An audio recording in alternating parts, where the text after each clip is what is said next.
This is Love Your Work. On this show, we help you find your unique signature as a creative entrepreneur. I'm David Cadavy. I've been a solopreneur for more than 10 years. I'm an international award-winning designer. I've written a couple best-selling books, Design for Hackers and Now the Hard to Start. From my closet in Colombia, I have interviewed titans of industry like Steve Case. I've interviewed best-selling authors like Seth Godin and James Altucher. I've interviewed experts on behavioral science, creators from dancers to a chef to a Hollywood set designer. I want to find out how each of them discovered what made them one in a million, and I bring those insights to you so you can find out what makes you one in a million too. If you're new here, welcome. Again, I'm David Cadavy. If you want to join us here on Love Your Work every Thursday, please hit subscribe on your podcast app. And if you want to get my Creative Productivity Toolkit, sign up at cadavy.net/tools. So as humanity progresses, we're always finding new resources that we can optimize. So time is one of those resources that we optimize, but the idea of time management has become so ubiquitous that it's actually hard to imagine what it would be like to not manage our time. So by understanding that time management as we know it hasn't been around forever, believe it or not, we haven't always had the concept of time management. By understanding that, we can be prepared for the next resource to be optimized. I'm going to talk more about that next resource to be optimized in this week's essay. And the comments from our Patreon backers keep coming in. In episode 123, I talked to Drew Ackerman of the Sleep With Me podcast. And Drew is one of the top creators on Patreon with over 4,000 supporters, so I asked for his advice on how to grow the Patreon backing. He suggested that I ask my Patreon backers why they donate, and it has been an eye-opening and inspiring experience. Here is Noelle. Here's what Noelle says. This sentence was what got me to start using Patreon. I work to make this show nourishing and thoughtful in an economy that's all about grabbing attention. It's true that there is a lot of free content available nowadays, but if it's free, it usually means that creators are getting paid either with ads or sponsors. And when that happens, it's reasonable that the content is in some part influenced by superficial goals. But using something like Patreon allows you to focus on actually making good content.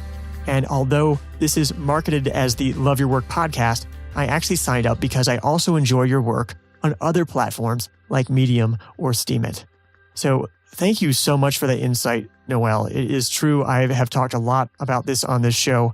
When I doubled down on being a writer more than 2 years ago, I knew that finding a model that would allow me to do thoughtful and nourishing work was going to be an uphill battle. Such an uphill battle that I decided that I would have to move out of the United States to be able to afford to do it.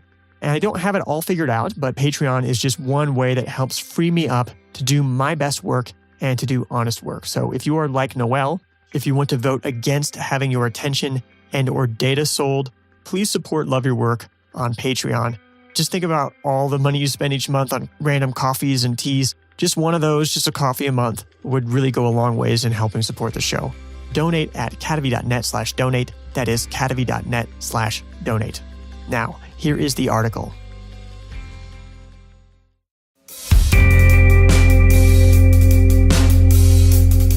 Why did it take so long for time management to be invented?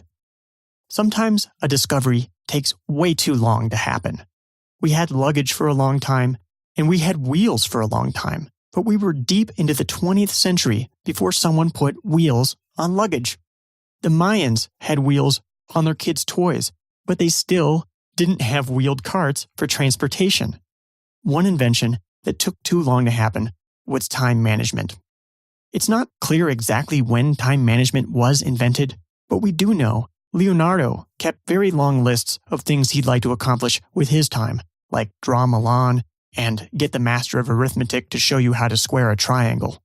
Leonardo also created one of the first time and motion studies in trying to manage the manpower required to divert the Arno River while helping Florence attempt to conquer Pisa. Most of us have seen Benjamin Franklin's daily schedule, circa 200 years ago, outlining when he would work, sleep, and address powerful goodness.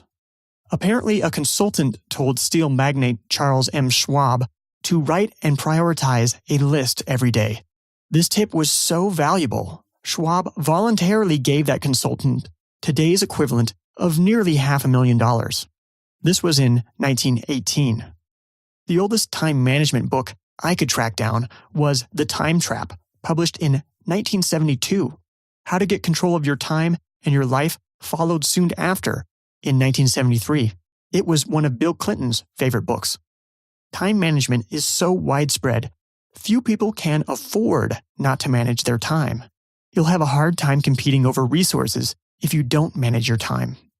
Most of us have full calendars, multiple to-do lists, and the more efficient have graduated to managing attention through a system like Getting Things Done.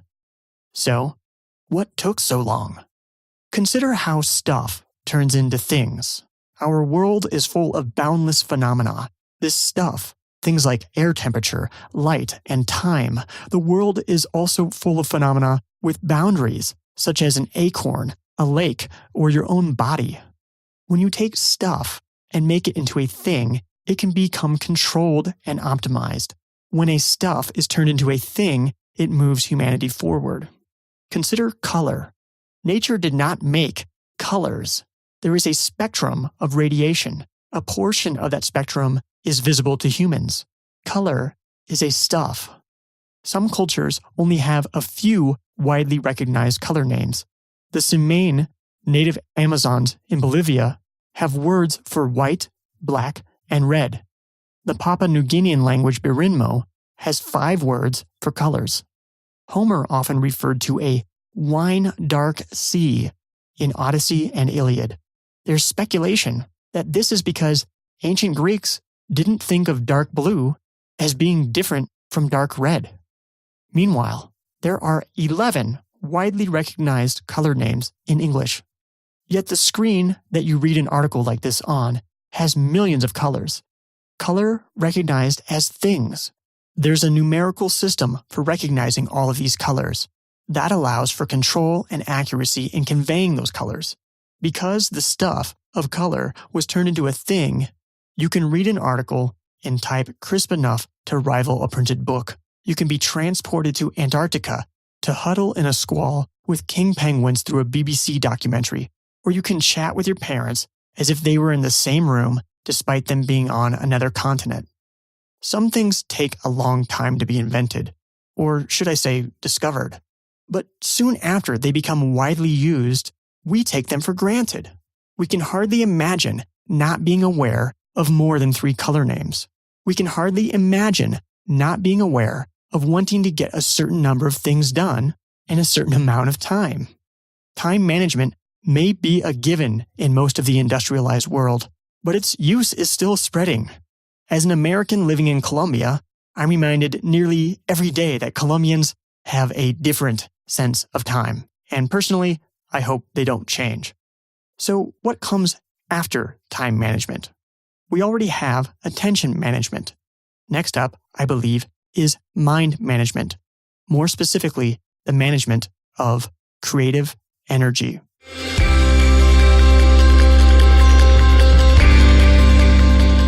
Is Love Your Work helping you find the intersection on your love and money Venn diagram? Does it bring you the inspiration and motivation to make you into the person that you want to be? If so, we, together, you and I, can make this the show that we want it to be. I'm trying to make a nourishing and thoughtful show, and I could use your help with that.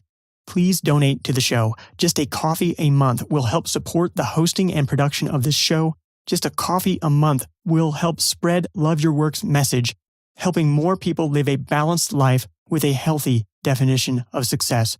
To donate, visit our Patreon page at cadavy.net/donate. Patreon is a platform that lets you support creators like me. Vote with your dollars and keep Love Your Work going at cadavy.net/donate. As a thank you, you'll get early access, bonus content, and a discount on Love Your Work merchandise. Learn more at cadavy.net/donate. That's cadavy.net/donate. Love Your Work is made possible by top supporters, such as Arif Akhtar. This has been Love Your Work, and I'm David Cadavy. The theme music for this show is At Sea by Dorena from the album About Everything and More by arrangement with Deep Elm Records at deepelm.com. Love Your Work is a production of Cadavy, Inc.